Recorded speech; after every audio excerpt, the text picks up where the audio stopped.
जीतेंगे सारे दावे सारे वादे, जीतेंगे जीतेंगे दिल के ये मजबूत इरादे, जीतेंगे जीतेंगे हर मंजर को। अंतरिक्ष की दुनिया में तकरीबन 9 महीने से ज्यादा का वक्त गुजारकर धरती पर अंतरिक्ष की परी लौट आई है। सुनीता विलियम्स के जज्बे की कहानी अब आने वाले समय में पीढ़ियां किसी परी कथा की तरह सुना करेंगी। वाकई जो सुनीता विलियम्स ने किया वो कमाल था। जो एलन मस्क के स्पेस एक्स के ड्रैगन ने किया वो चमत्कार था। और जो दुनिया ने सांस रोक कर देखा वो छोटा सा हार्ट अटैक था। छोटा सा हार्ट अटैक इसलिए क्योंकि सैकड़ों करोड़ लोग सांस रोककर सुनीता विलियम्स की वापसी को एक बारगी निहार रहे थे और फिर अचानक सब कुछ ब्लैकआउट हो जाता है। फिर क्या हो? आइए शुरू से शुरू करते हैं। पहले ये तस्वीरें देखें। सुनीता विलियम्स 9 महीने अंतरिक्ष में बिताने के बाद धरती पर सकुशल लौटती हैं। बुधवार की तड़के सुबह स्पेस एक्स का dragon capsule Sunita Williams, Butch Wilmore समेत 4 अंतरिक्ष यात्रियों को लेकर फ्लोरिडा के समुद्र में लैंड करता है।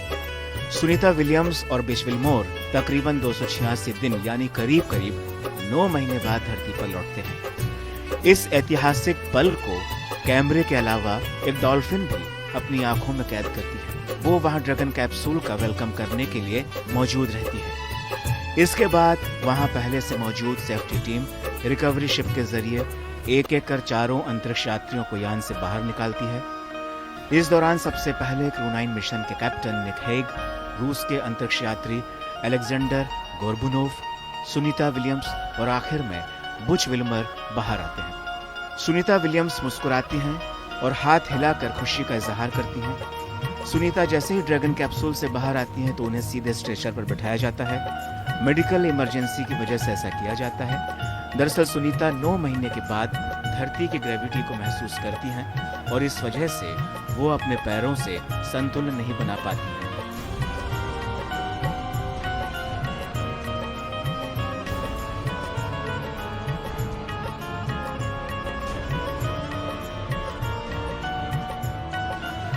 तो इस तरह सुनीता विलियम्स एक ऐतिहासिक यात्रा को 17 घंटे पूरा करने के बाद सकुशल धरती पर पूरा करती है।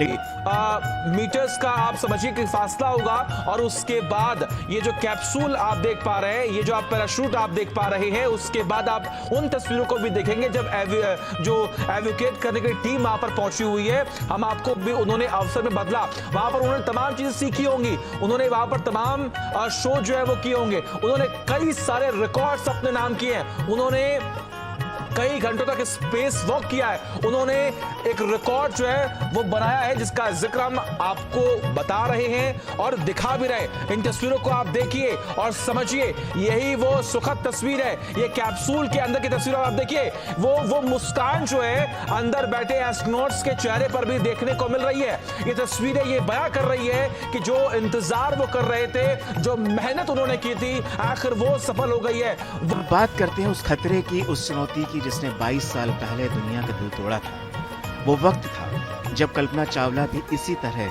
अंतरिक्ष से धरती पर लौट रही थी, लेकिन फिर जो हुआ उसे याद करने में बहुत तकलीफ होती है। यही वजह थी कि इस बार भी सब भीतर से डरे हुए थे, दिल धड़क रहा था, सांसें रुकी हुई सी थी, क्योंकि अब कोई भी सुनीता को खोना नहीं चाहता था। जब सुनीता के धरती पर लौटने का सफर शुरू हुआ तो वो 17 घंटे का समय था, लेकिन इस बीच एक मौका आया उन 7 मिनटों का जिसने नासा और स्पेस एक्स के दफ्तर में सन्नाटा पसरा दिया था। लैंडिंग के पूरे प्रोसेस में सांसें थाम देने वाले 7 मिनट कुछ ऐसे थे जो सबसे ज्यादा चुनौतियों से भरे हुए थे। जैसे ही स्पेसक्राफ्ट ने धरती के वायुमंडल में प्रवेश किया तो उसका तापमान 1900 डिग्री सेल्सियस से भी ज्यादा हो गया। उस दौरान 7 मिनट के लिए कम्युनिकेशन ब्लैकआउट हुआ। उस दौरान नासा के स्पेसक्राफ्ट से पूरी तरह संपर्क टूट गया। स्पेस एक्स के ड्रैगन के साथ उन 7 मिनट तक कोई संपर्क नहीं था, लेकिन फिर 7 मिनट बाद ही बुधवार तड़के लगभग 3:20 पर स्पेसक्राफ्ट से दोबारा से संपर्क बहाल हो जाता है। ब्लैकआउट के ये वो 7 मिनट होते हैं जो किसी भी स्पेसक्राफ्ट के धरती के वायुमंडल में प्रवेश के लिए बहुत अहम होते हैं। दरअसल जब भी कोई स्पेसक्राफ्ट अंतरिक्ष से पृथ्वी के वायुमंडल में प्रवेश करता है तो उसकी रफ्तार लगभग 28,000 किलोमीटर प्रति घंटे की होती है। इस रफ्तार से जब कैप्सूल गुजरता है तो वायुमंडल से रगड़ खाता है और फिर उस घर्षण की वजह से कैप्सूल का तापमान बड़ी तेजी से बढ़ जाता है, जिससे स्पेसक्राफ्ट क्रैश हो जाता है। इस दौरान स्पेसक्राफ्ट का मिशन कंट्रोल से सिग्नल टूट जाता है और यान के साथ किसी भी तरह का फिर कोई संपर्क नहीं होता है। तापमान के अचानक बहुत बढ़ जाने की वजह से ही स्पेसक्राफ्ट के आग के गोले में बदलने की आशंका तेज हो जाती है। 1 फरवरी 2003 को नासा के अंतरिक्ष यान कोलंबिया के साथ इसी दौरान हादसा हुआ था, जब पृथ्वी के वायुमंडल में घुसते ही अंतरिक्ष यान क्रैश हो गया था, जिसमें कल्पना चावला दुर्घटना का शिकार हो गई थी।